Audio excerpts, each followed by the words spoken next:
Oh my goodness. This is the Real Life Blue Stories podcast with your host, Megan Hall. And if you haven't figured out by now, this is episode 5. And I've got the 317 Sports Project on with me. And you can see we're already laughing. We're about 30 seconds in. Let's go. Just doing what we do. Doing what we do. All right, so let me give you just a little bit about what the 317 Sports Project is. It's a sports-focused show, not a podcast, as I was so politely told.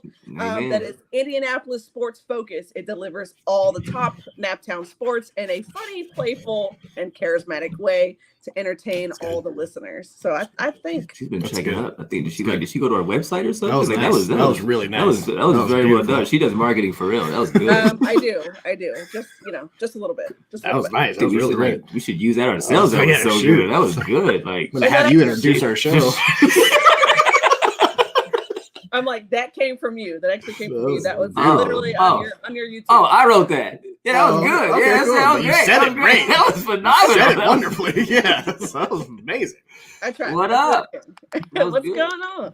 Happy Good to day. have you guys on. I'm happy we're here. We talked like very briefly, I think, in the Twitter sphere months ago about like getting you on the podcast. Finally able to do it now. So let's talk about what we're going to go through. So we're going to talk about the birth of Penn Pops, like how this came to be on this 317 Sports Project.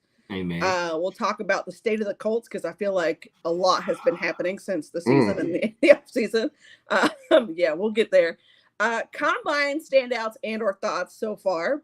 People who maybe you're looking forward to. Any thoughts that you had on today? Because I think it was defensive lineman today.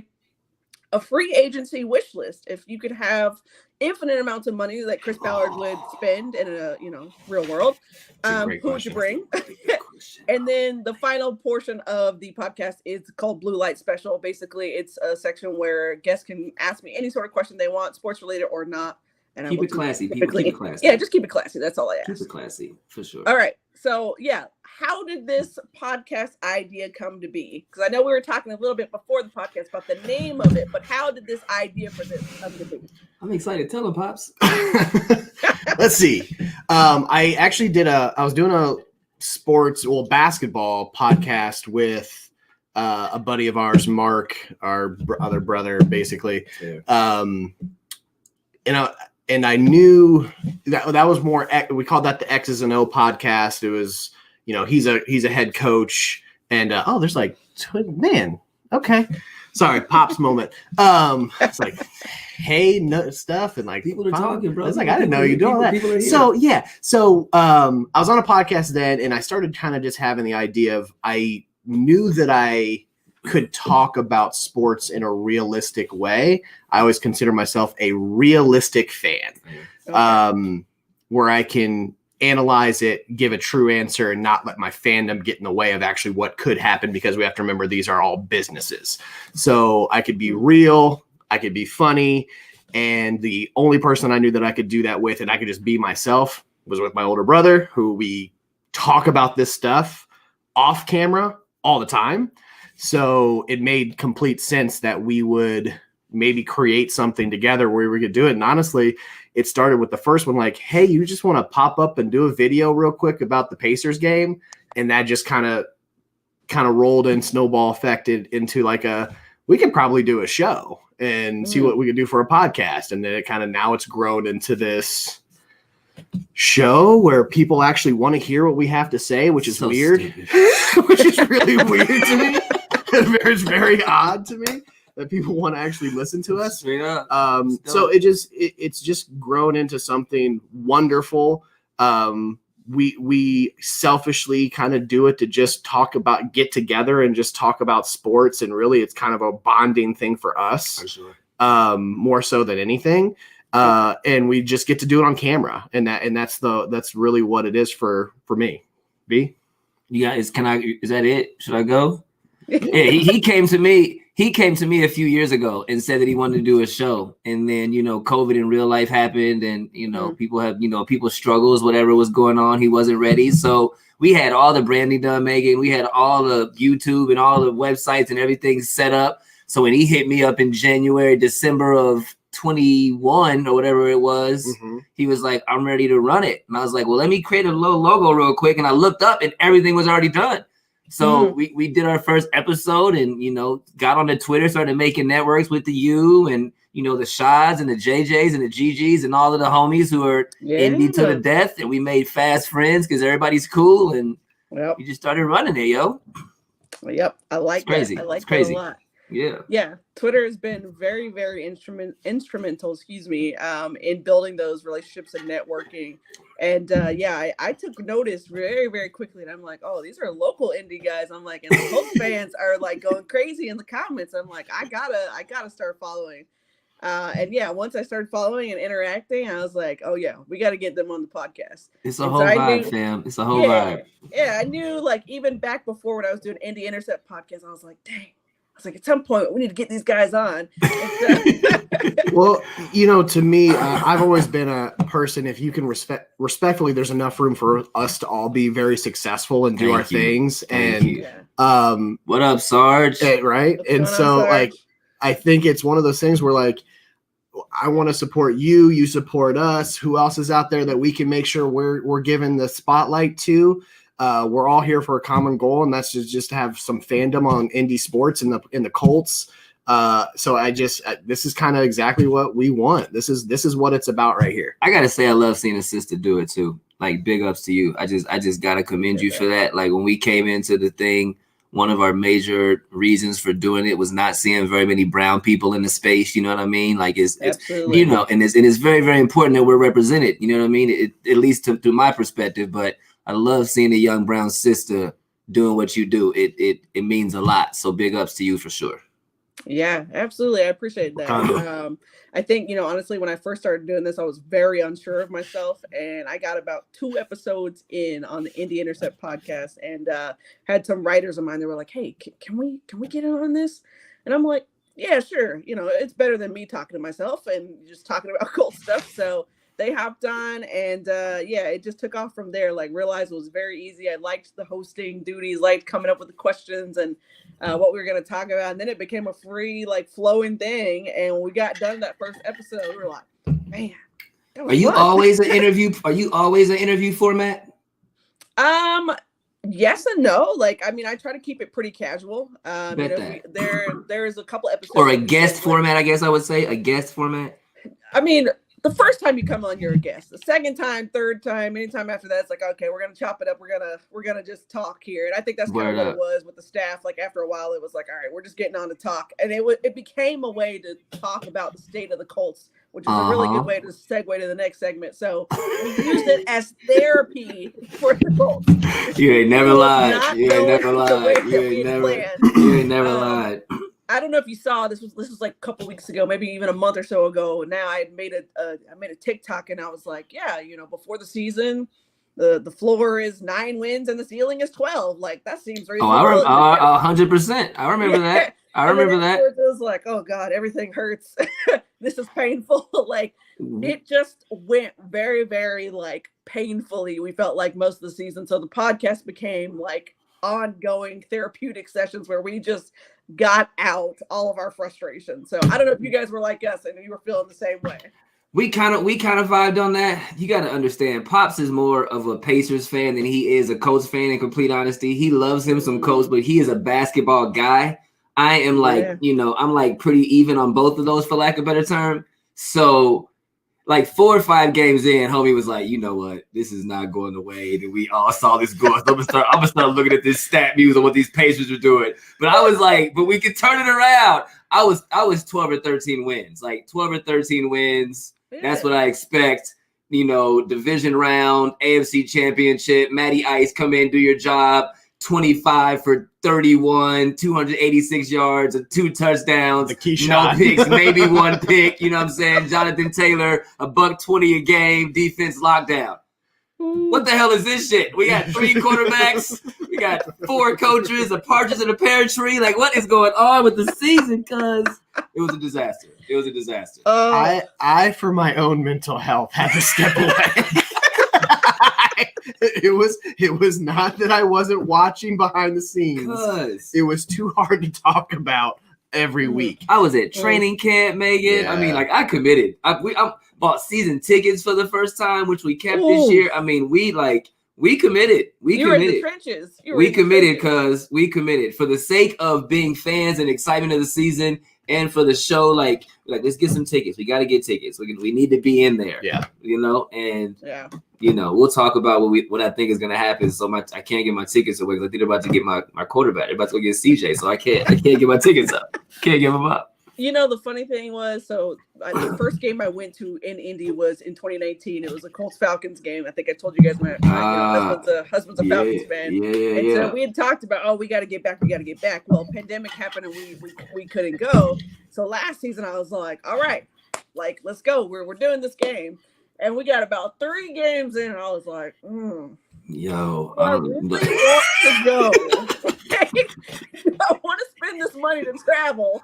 And I was like, you know what? It's fine. I just watch from home. It's fine. Right. It's all right. And I'll say this. I felt a really mixed bag after the Chiefs game because I felt hopeful, but then there's part of me who was like, after we beat the Chiefs? Yeah, because how do you not feel hopeful, cuz? How do you not feel hopeful? I did, but in the back of my mind, I was like, is this going to be a consistent product, though? Because I don't know.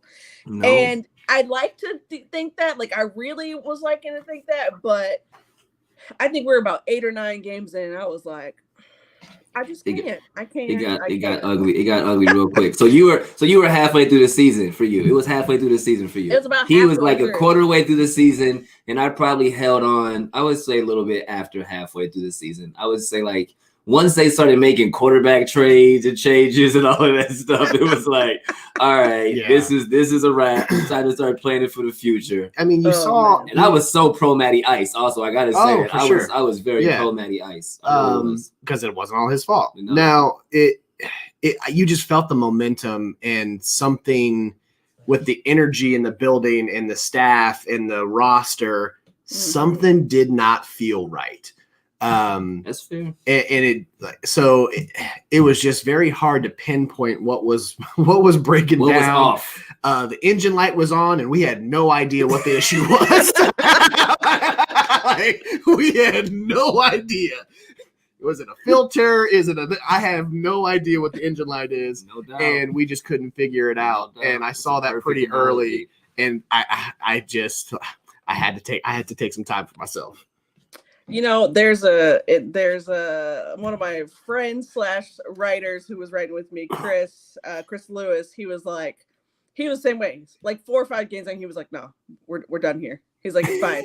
And for me, I was helping. I was like, it's all right. We're going to get it together. I even became a Matt Ryan apologist for half the season because I was like, it's not all his fault. We need an offensive line. We need weapons. Which is all true, fam. Which is true. I'm going through my list. And then after that Cowboys game, I was like, Matt. Yeah. Matt should probably sit down. I did all that I could for you. You got to help yourself. For sure. I tried to help you. You got to lift yourself up too. That was a realization that I was like, okay, I'm not saying it's still not all you, but you're contributing. Yeah. So right this moment, when it comes to our quarterbacks, we still have all 3 of them fools, right? Nick Foles ain't going nowhere. Ellinger ain't going nowhere. And right now, Matty Ice ain't going nowhere either, right? They're all still there. Right now, technically, yeah. Okay. I mean, the Colts have till, I think it's mid-March to cut Matt Ryan and save, 18 millions. Yes, I was going to say about 17 and a half, 18 and a half. Okay. So that will likely happen. I also think you're probably going to likely get rid of Foles as well. It's super cheap, cap savings, at least maybe 1 or 2 mil, which leaves Sam Ehlinger. I don't know what they're going to do there. Part of me also feels like they might pick up a bridge quarterback. I know they had some interest in Marcus Mariota a couple seasons back, and that never transpired. I know. I'm so sorry. I am so sorry. I'm just putting it out there. I see your face. You're like, no. If you had to pick one or the other, would you take Marcus Mariota or Baker Mayfield? Why would you ask me a question? You had to, because we're here and it's live and you can't fake it live. Can you see my face? I'm so you can't think about it or fake it live. You just gotta you know what I'm saying? Oh my gosh. If you had to pick one, Baker or Marcus, who would you pick? I feel so gross picking this, but I feel it's a tough sell. I feel so dirty right now. I'm gonna say Baker Mayfield, and I have to agree for sure. And go ahead. If you had to pick one? Oh, I know it makes your stomach hurt. Gina says we should bring Jacoby home. Yeah, Gigi. You ain't wrong. You ain't wrong, boo boo. I'll take him over any of them. You ain't wrong. Unfortunately, that was not a question that I asked, but you were right.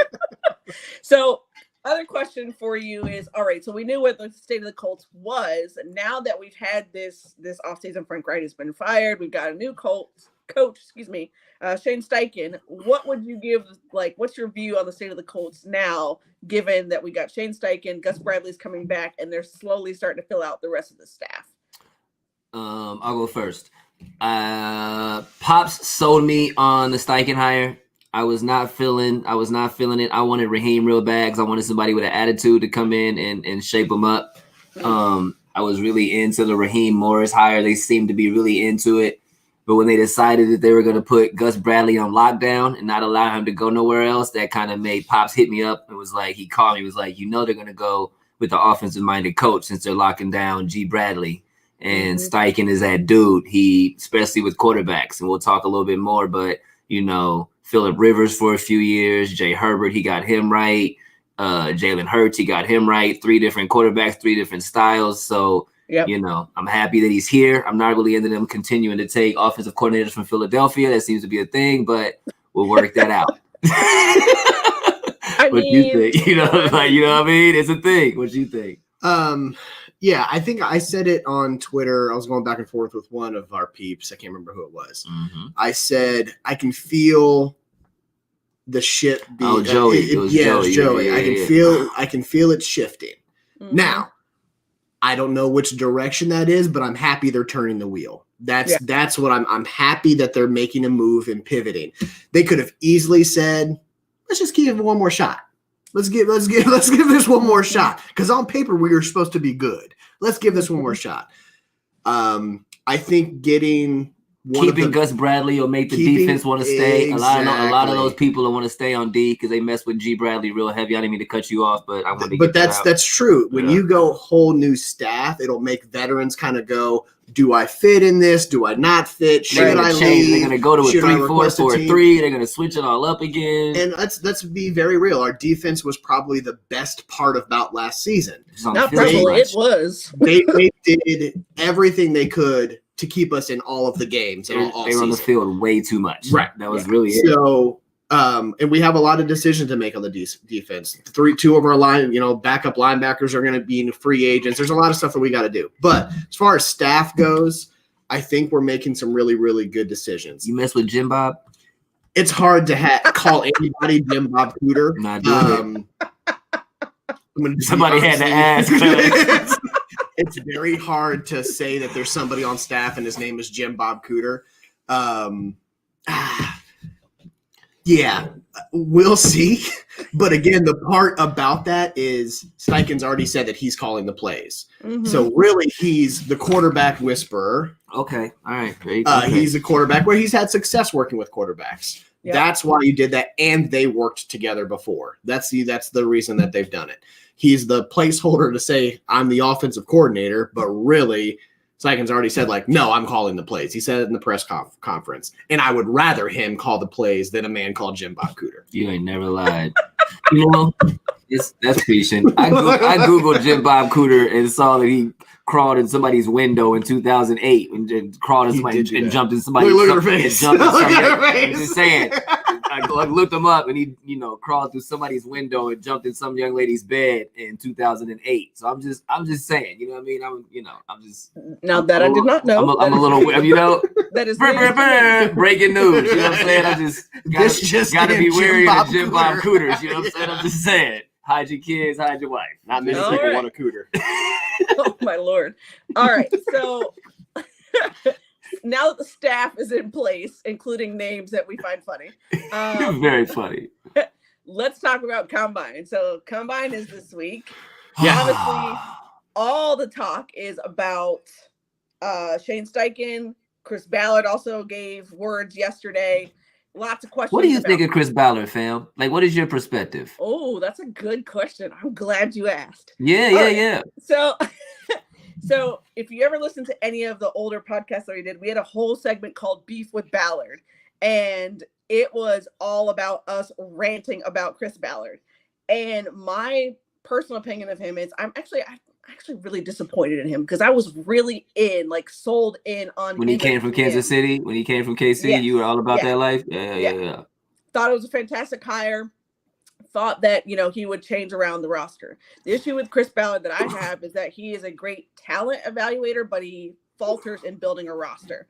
It wasn't until this past year or this past season, rather, when he did his end of season press conference where he comes out and says, "Hey, I failed." And then he talks about a couple of things. He talks about being very bullish on certain decisions. That was one. Second thing was, I made assumptions about the play of the offensive line. I figured that, the play at left tackle and right guard would get absorbed by the outstanding play of Quentin Nelson, Ryan Kelly, and Braden Smith.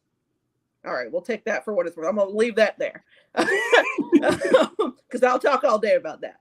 The other thing that I has bothered me about Chris Ballard is he continues to double down on, if I don't pick the right quarterback, you guys are gonna, you're gonna nail me for it. You're gonna write all these think pieces and that sort of thing, blah blah blah.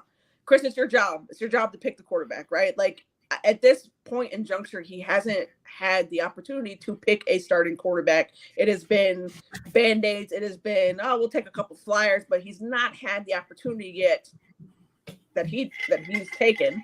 He has not had a guy. He is not actually pick a guy. When he could have picked a guy was 2020, and he traded for DeForest Buckner. But you know who was in the 2020 draft? Jalen Hurts, Justin Herbert, Burrow, and Tua.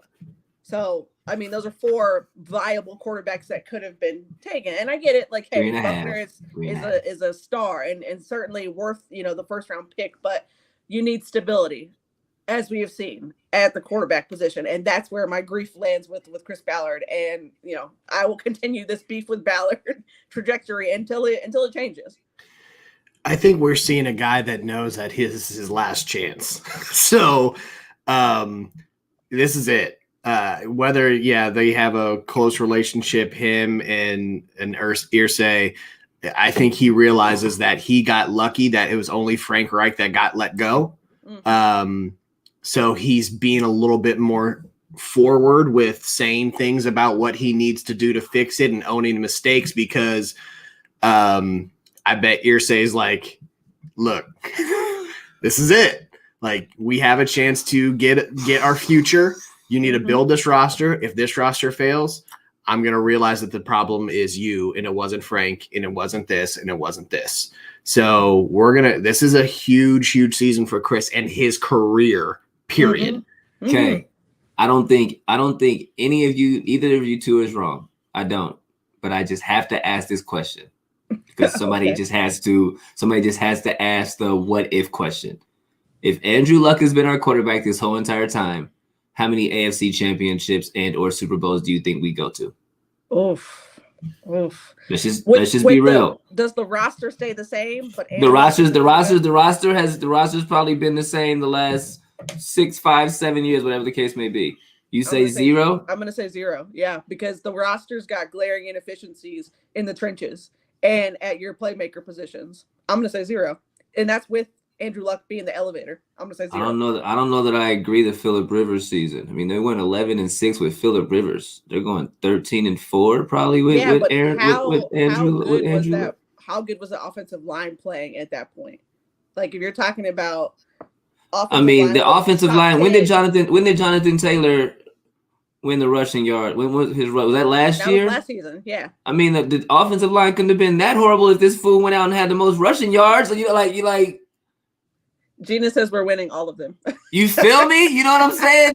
Like, I as much as we give Ballard a lot of flack, which I completely understand. Like, I don't think people understand how crazy it was to have a perennial generational quarterback just retire at 29 years old. I mean, that is like I don't think any of you guys are wrong, but that's real. I do, because I do understand the fact of like, yeah, Andrew Luck retiring was jarring, right? Like, I remember where I was when it happened. Like, that's how jarring it was. But to the point, we are now, 3+ seasons removed from that, and we still don't have. But if you don't, I don't disagree with you. But losing a quarterback like that, how many people? Like, how long does it take a team to rebuild after you lose a quarterback like that? Like, think about teams who lose a quarterback like that. And how long it takes them to get back to the mountaintop? Mind you, they've been trying to plug and play forever, but. Just trying to play a little devil's advocate. That's all. I mean, I think maybe why it bothers me is because it's been so plug and play. Like, it was, no doubt, it was Phillip Rivers, and I was like, okay, how long is this gonna last? Okay, fine. It only lasted 1 season. Fine. Then it was Carson Wentz, and I was not a fan of that selection at all. And that only lasted 1 season. And then you looked into Matt Ryan because nobody else was available.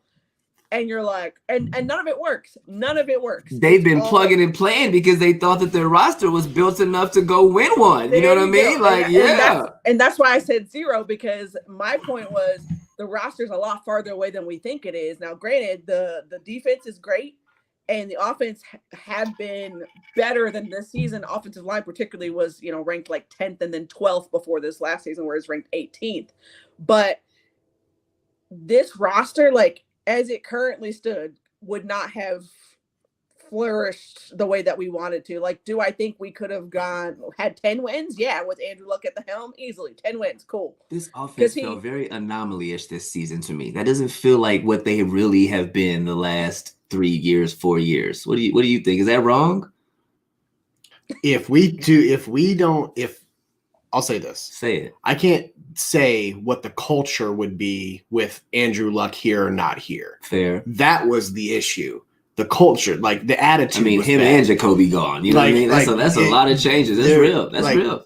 Whether he's here yet, if the locker room is not working together, they're not going to work together on the field. Mm-hmm. So it's kind of hard to say just plugging that one person, because on paper, regardless of what we actually did statistically, this team should have been better. Thank you. Yeah. Period. So just plugging in Andrew, does that? I mean, we only won. How many games did we win? 4. And Matt Ryan won all 4 of them. Thank you. 4? Mad last second drives. I don't know that Andrew takes us to 11.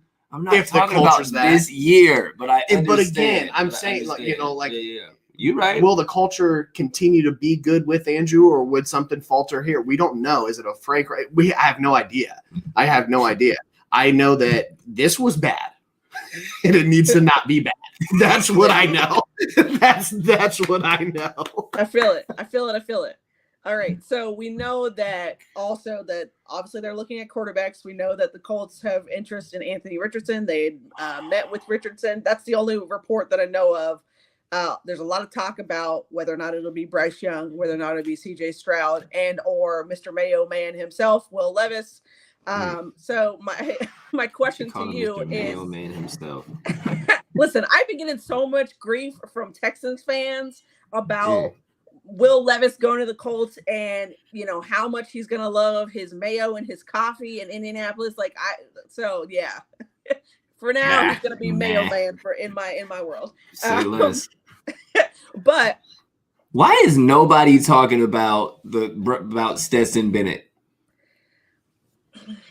Probably because Stetson Bennett is going to be a backup in this league. That's my Stetson Bennett's 47 years old. You know what I'm saying? This dude just won the national championship 2 years in a row, right? Didn't he win it last year? He went back-to-back natties, yes. You know what I mean? No one is talking about Stetson Bennett. That's hilarious to me. I'm not a fan. No, I think he's garbage. I just think that it's hilarious that you go win 2 back-to-back natties and you're the 13th quarterback people are talking about.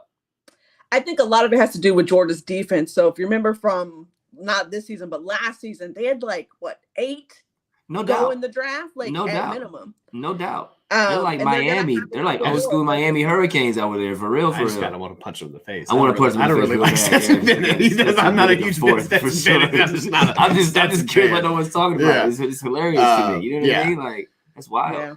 I think a lot of it has to do with like the talent that was around Stetson. He's also older too, so by the time he would 25. Get on a roster, I think he's what 25 now. He's definitely 25 because he's 25. So yeah, he's on the older about to be side. 26 probably. I mean, for real. In my opinion, he's going to make somebody a heck of a backup. So is he gonna go to the XFL and ball out? I don't know about that. I don't think we're at that level yet. But here's my issue, and I think like outside of Matthew Stafford, I feel like any quarterbacks that have come out of Georgia have not lived up to the expectations of what they played with in college, in recent memory. Let me say that.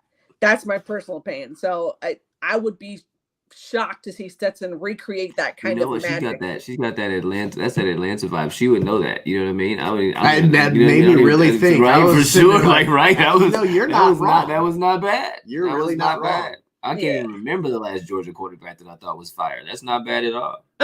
Sarge said Stetson Bennett is Sam Ellinger. The fourth. Sam Ellinger the fourth.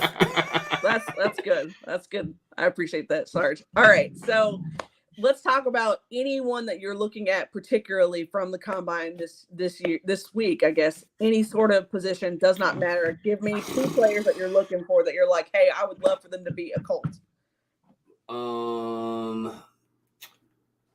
This is gonna sound so biased, so don't judge me. But if I could have any 2 players join the Indianapolis Colts, it would be the tackle from Ohio State and a quarterback from Ohio State. Paris Johnson, I believe is his name, right? Yep. Paris Johnson is money in the bank. He is a sure shot for sure. Orlando Pace repeat for sure. And I think CJ Stroud is probably the best, most ready quarterback for what I think Steichen is going to want to do. That's just my personal perspective. Okay. All right. I don't disagree with those. My QB is definitely Stroud as far as like red, like we can actually probably do some things now. You'll see the potential right away. This is from a Michigan fan. Yeah. That's why he's struggling. Right. Look, I mean, in that game, like we talked. I mean, that Georgia game showed me everything because I'm a downright Ohio State fan, sis. So I needed to see CJ step up to the plate against somebody and take a game over and actually be the leader of a team and not rely on his wide receivers and all the like, come be a boss in this game. And what he did against Georgia, like I was like, that was the first time that he'd ever had to do that. And he did it. He really almost beat them. So that showed me a lot. He's game ready. Yeah. So he's definitely if depending on what we're doing, if we're trading up, if we're staying at 4, whatever that's going to look like, I think Stroud is our person. What's going to be very interesting is going to see with the stuff with Jalen Carter going on with the legal stuff, and him possibly was going to be the number 1 pick, 2nd pick of the draft, whatever that was going to look like, what that does to the shift of people looking at it, because that's going to drop now. So does that mean one of the teams that we thought was not going to get a quarterback is going to kind of go up into that place and maybe try to go get a quarterback, because who wanted to get Jalen Carter could probably go get him a little later now. So that's a shift that I'm kind of keeping my eye on. If we stand pat and we go get our quarterback in the first round, and that 35th pick I think is what we have over, that's going to be that pick that we're more than likely going to pick our offensive lineman. Paris Johnson's not going to be there. He's going to go in the top 15 for sure. I would probably look at – I know wishful thinking. I'm more realistic. I just want our tackle. I want our offensive tackle of the future. So I'd look at like a DeJuan Jones, who's also Ohio State offensive line. He's in that area of that second question. What's this question? Question for you all. No matter the QB, do you trust Ballard to fix the ails of this offensive line? Yes. He doesn't have a choice. You know what I mean? Like he doesn't have a choice. It's almost like if he doesn't fix the ails of the offensive line, he's going to lose his job. So I think he's been humbled, and humility is a beautiful thing. You learn a lot about a person when they humble themselves and admit their wrongdoings. And I think he was feeling himself coming off of what he built in Kansas City. And I think that, yes, I think he will fix the L's. I don't even think they will fix the L's. I don't even think that you can technically say just Chris Ballard feels that way. Right. You have the highest paid offensive line in NFL that comes off and really had to really look at themselves and go, we played like crap. They got their asses kicked. We got our butts kicked. And a lot. The Nelsons and the Ryans were not as crisp as they were. And they really got to look at themselves and go, do I want to actually work hard and be still one of the better offensive linemen in the NFL Football League? NFL Football League. That was interesting. Don't do that every We're live. In the NFL Football League. I actually heard you say that. In the NFL. Go ahead and comment on that, y'all. Somebody comment on the NFL Football League. Pops being pops. But yeah, I think you're going to have a kind of a come to Jesus for all of these people to really reflect and go, I need to be better. So I think the whole team is going to realize what they need to do next year, or they all go get shipped out. Do we have a new offensive line coach yet? Yes. Yes, we do. I think that is so important. I think that is so important. I saved that somewhere, and we had to get rid of that fool. Like Chris Strasser. We had to get rid of Chris Strasser. Like he had to go. So let me say this. So and to answer your question, you're gonna defend Chris Strasser, but you got beef with Ballard, girl. You better get out of here. No, that's not where I'm going. So where I'm going. Tony Sperano Jr. is the offensive line. That's who it was. Because I texted. I'm not mad at that hire. I'm not mad at that hire. So let me say this: Chris Strasser did not have as terrible of results as we thought. I think this season itself was horrible. But the other thing that really upset me about having Chris Strasser and Frank Reich together was that Frank refused to meddle in Chris Strasser's decisions when Matt Pryor kept getting thrown out there, and he was a liability for 6 games, and he got benched at 3 different positions. So while I don't necessarily think Strasser is horrible, I have to question and like, okay, at what point did we say like, hey, this is not working quickly because you're getting so many pressures, so many QB hits, you're giving up sacks. Like Matt Pryor got destroyed in the Patriots game. He got it bad for the minimal time that he was in there as a step in. Matt Judon completely wrecked him, and it was one of those things where I was like, over and over and over. Cannot put him back on this line. It was really bad. He was really bad at game 6, and then we were like, okay, well, we'll go back to him because we need him, and it was just bad all the way around. So that's where I'm like, okay, like you're not terrible, but I need you to have better decision making here because this is not great. So you don't think Strasser should have got let go? It's not that I thought he should be let go. I wasn't quite sure that they would. I wasn't sure how much tilling that they would do on that. Fair, for sure. And really, Shane Steichen didn't really tip his hand at the presser. He kind of was like, "Hey, we'll have those discussions." We'll see. We'll figure it out. At that point, Chris Strasser was already like rumored to be going to the Texans anyways. So I really was like, "Okay, he's probably gone." Like that sort of thing. Yeah. So all right, so we got 2 segments left. So let's talk about free agency wish list. I saw a comment earlier that I want to get to. I think it was Sarah that made it. She said, I want Isaac Seumalo from the Eagles. He is an awesome right guard. And shameless plug for me, I did write an article about potential free agents that the Colts should She's not wrong. sign. And I picked 3 Colts, and two of the folks that I picked, one of them was Isaac Seumalo. So she's not wrong. 7 years of experience would be some really nice competition for Will Fries, which is my other beef with Ballard because you've got a 7th rounder out here, starting 9 games because the Danny Pinter experiment at right guard failed as well.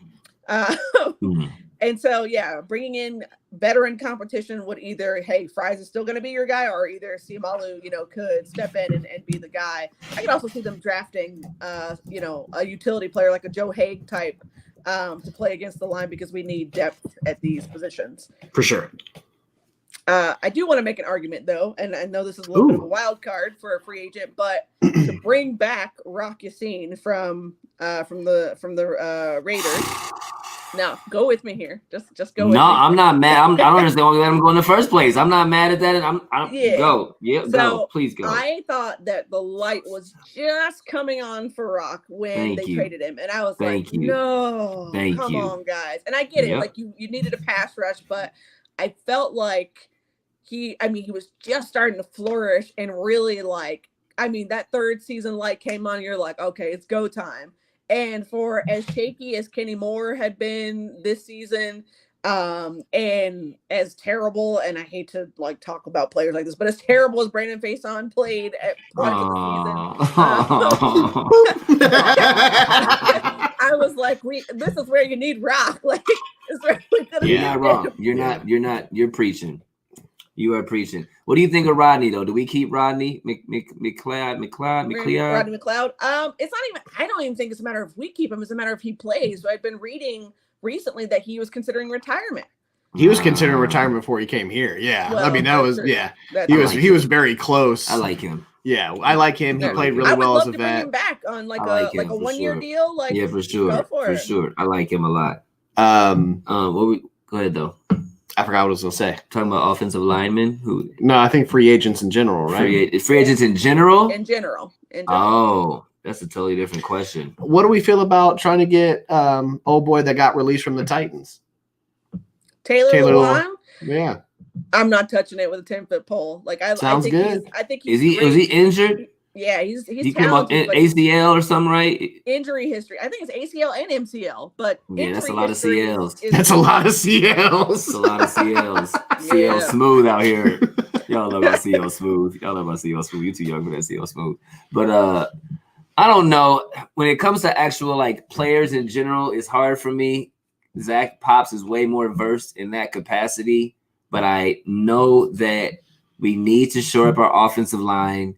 And we need to shore up our DBs. Those are two things to me that we cannot mess around with. I think our defensive line is fire. I think our linebacker core, if they decide to stay as a unit, which, like I said, keeping Gus Bradley will definitely entice him to do so and stay together.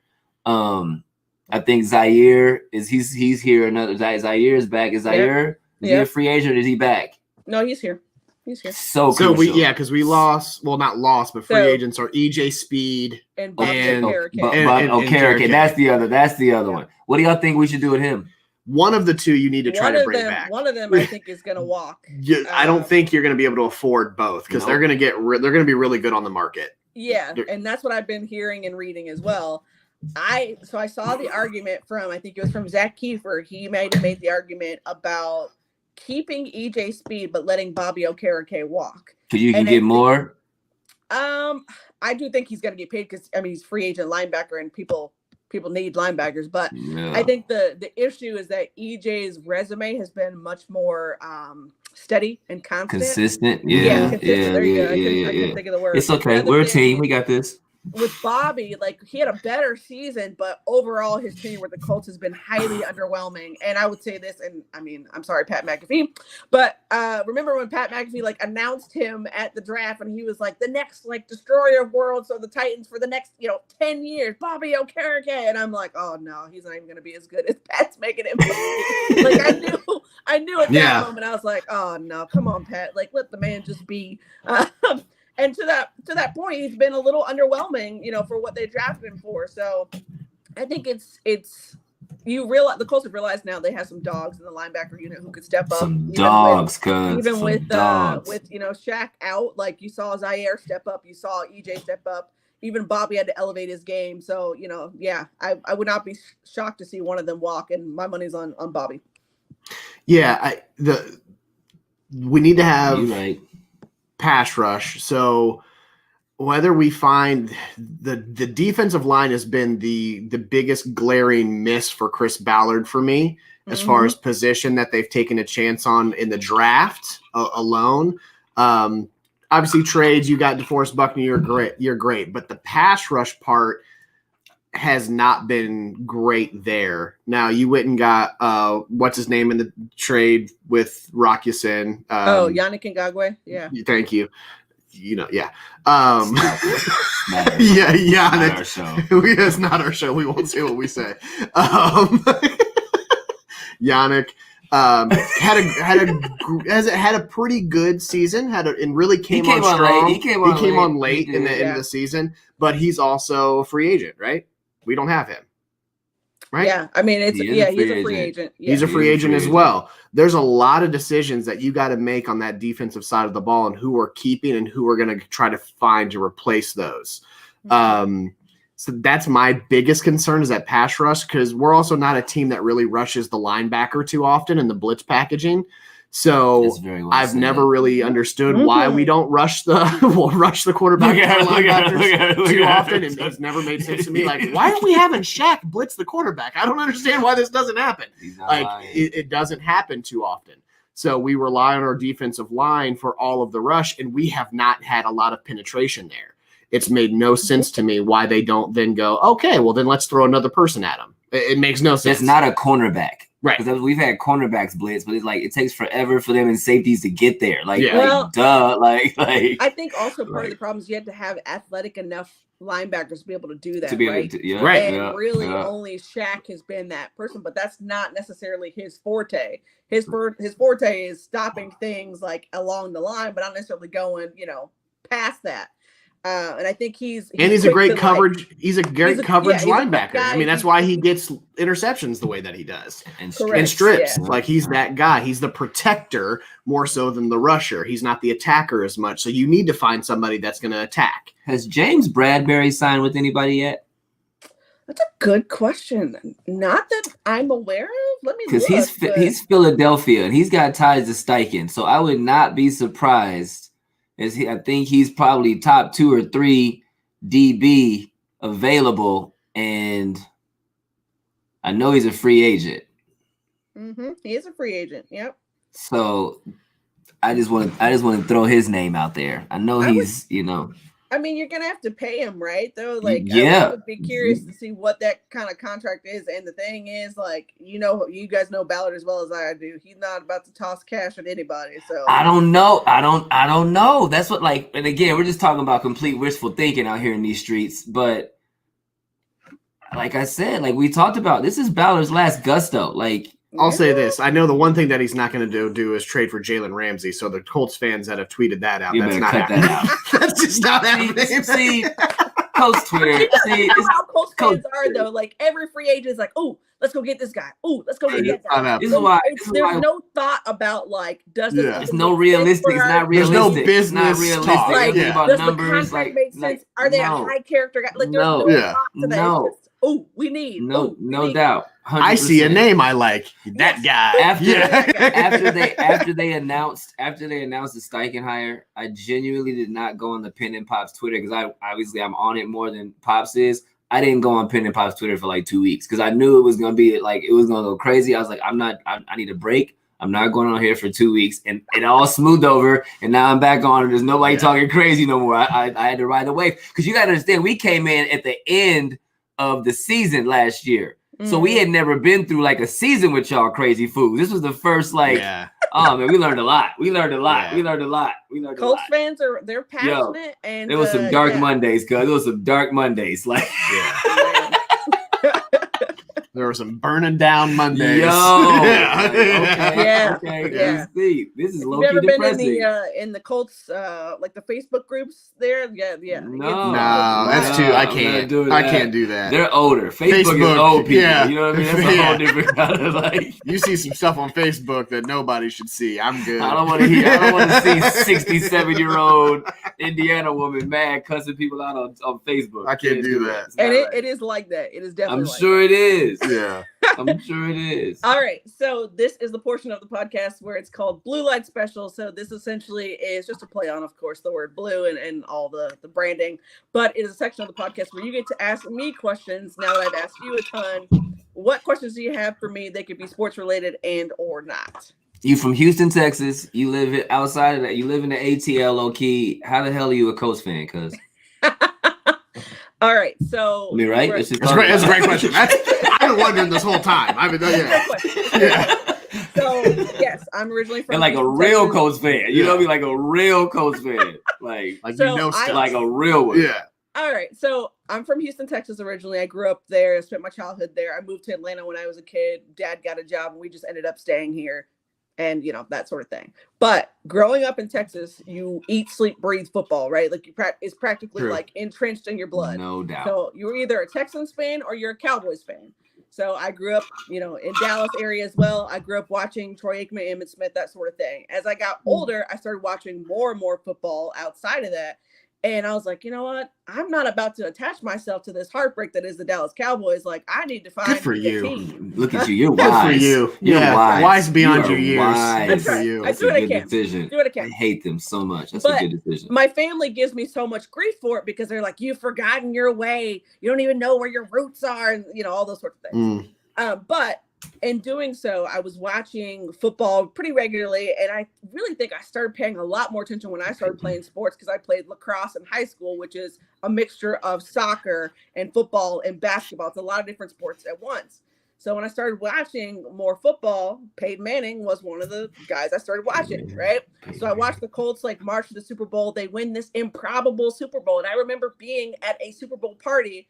Everyone's going for the Bears, and I'm like, I mean, are the Colts not here? Like, what are we talking about here? Like, they have a chance. It's Peyton Manning.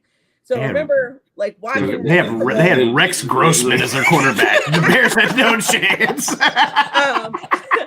But, I remember watching, and I'm like, okay, the Colts are really, I believe that they were really about to do this. And then Peyton throws that pick, and I'm like, oh. Yeah. But still believed. But, yeah, after that point, it was like, okay, I was sold. I just knew, this was a team that was special. So became a Colts fan. And when Peyton left, I stayed. When we got Andrew Luck and he retired, I stayed. And what really got me, deep in the trenches on Colts was I started playing fantasy football. And, when you're a rookie, you're like, oh, I'm gonna get all my favorite players. Yeah, give me T.Y. Hilton, give me Reggie Wayne. That's a bad idea. That's a bad idea. It's a bad idea. You can't just pick the Colts. It allowed me to learn about the team. It allowed me to learn stats and concepts and things like that because I had to watch the games because I was waiting for my fantasy team.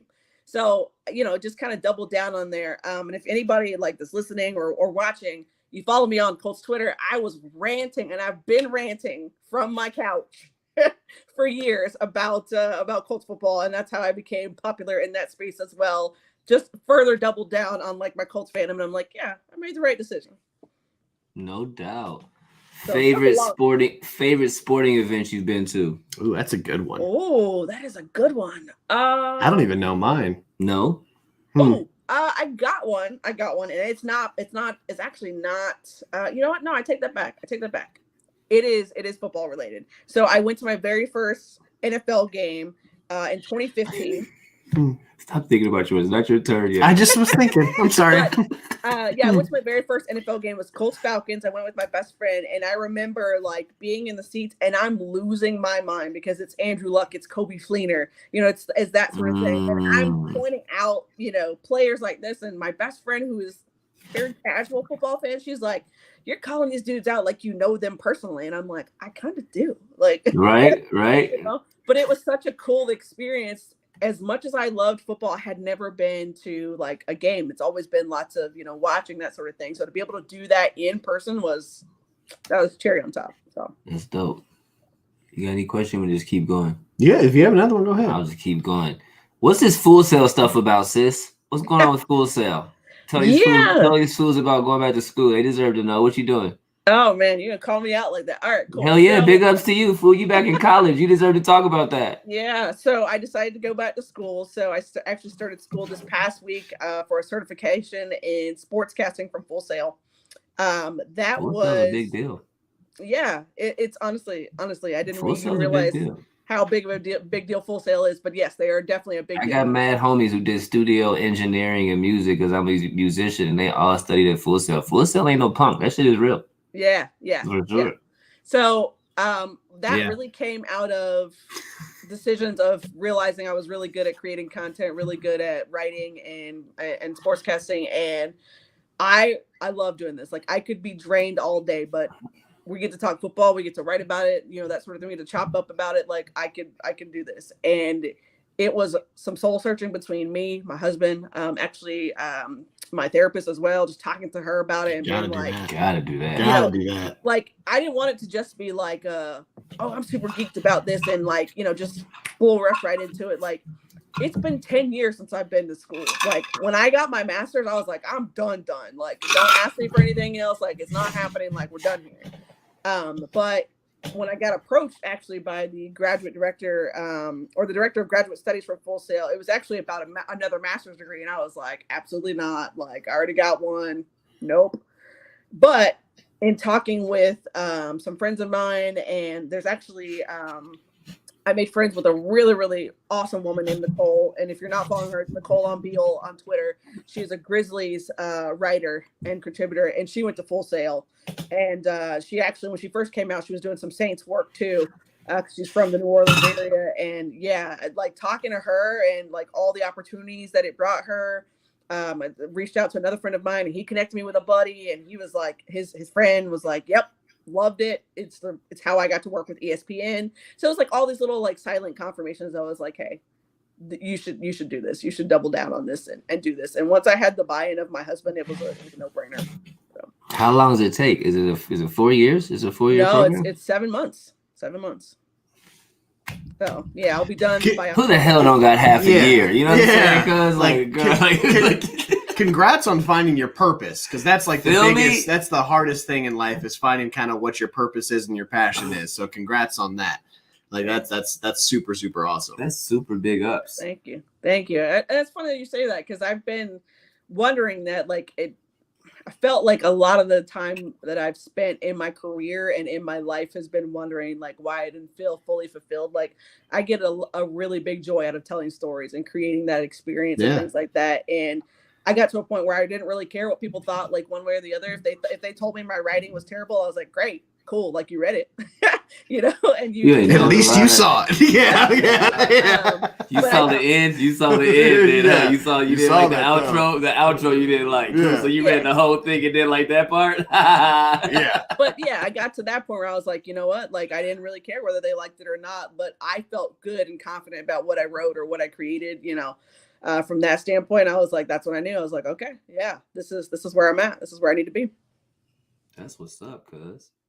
Yeah. You gotta ask a question. I just dropped 4 questions on her, homie. You gotta come up with something. I don't have one. 0 questions. I don't have. You asked all of the questions. Not even like where'd you got her glasses from or nothing. Those are pretty fire. Those are fire glasses, right? Like, those are pretty fire glasses. Those are Warby Parkers.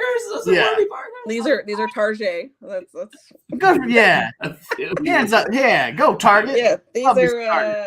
These are Coach, but they came from Target. Yeah. So this is episode 5 of Real Life Blue Stories. Is Indie Intercept still a thing, or is this your major? Is this it? It is not. It is not. This is the one. Okay. Yeah. So after I left Stadium Rant, my staff also left as well, and that that killed the end of any Intercept. But when I was making the decision to start writing for Colts Wire, I knew I wanted to do a podcast, like keep that up, because I really enjoyed that. So I was trying to think of a name and have it be like, Colts related, things like that. And I just literally was workshopping that name for probably about 2 or 3 days. And then it just came to me, and I was like, I want this to be about stories. I want it to be about storytelling and hearing other people's stories. And, I can share my story too. And yeah, it just came to me, Real Life Blue Stories. Don't it feel good when it clicks? Right. Like, that's it. Yeah. I'm proud of you. Very, very proud of you. This is dope. Thank dope. You. And can't wait to be on again, because we better be. This is We're gonna kick it up during the season and things like that, because I'm sure all of us will be ranting and having thoughts, a good way or another. But yeah, definitely got to come back. We're working on stepping up our interview game, so we'll get you on the 317. We be on there. We be on there selfishly chopping it up, him and I, forgetting the fact that we should like bring on people like. Well, not even that, but we like have all of the tools to do it. Like we bought devices so we can interview people. We can interview people. We still even interview people. We're very selfish. Selfish. Hey, listen, you got somebody regularly that you could. You know what I'm saying? I gotta go find people. This is like, hey, built-in person to chop it up with. So. Word. All right, so tell all the people where they can find you online or on social media. I don't know all of our handles. I got you. On Twitter, we are Penn Pops. That is because the 317 Sports Project was too long. But everywhere it was too long. But everywhere else, YouTube, Buzzsprout, Instagram, TikTok, we are the 317 Sports Project. Awesome. Meg, you're in her top 5. You're in her top 5. That's what's up, Gigi. She said Gina said this podcast is one of my top 5s. Meg, you doing exceptional work. So look at you out here getting top 5 dead or alive. I see you, listen, Meg. I'll say this. Gina's been in the trenches with me. She's seen me since my ranting Colts fans days, and she's always been super supportive of the podcast and any writing I've done. So I appreciate her a lot. Mad love to Gigi. Mad love to the whole team, the Heidi's and the JJ Indies and all of them. Like JJ Indy started watching our show and she went to Heidi and Gigi was like, you got to mess with these dudes. They're awesome. They're hilarious. And we've been fam ever since. Yeah. So mad love to the whole squad over there for sure. Love it. Love it. All right. So you can find me on Twitter and on Instagram underneath the Megan Hall. If you didn't know, now you know. The one and only. Also on YouTube, Real Life Blue Stories. Same thing on TikTok, Real Life Blue Stories. And of course, if you want to find anything that I write, head over to coltswire.usatoday.com. You'll find stuff from me and our entire staff there. You better go read it. You better go find it. Please go read it. All that hard work that we do. It's a lot of work. Yeah, come on now. Sure. It's a ton of work. All right. So you've been listening to the Real Life Blue Stories podcast with Meg Hall, and we'll be out until the next episode. Holla.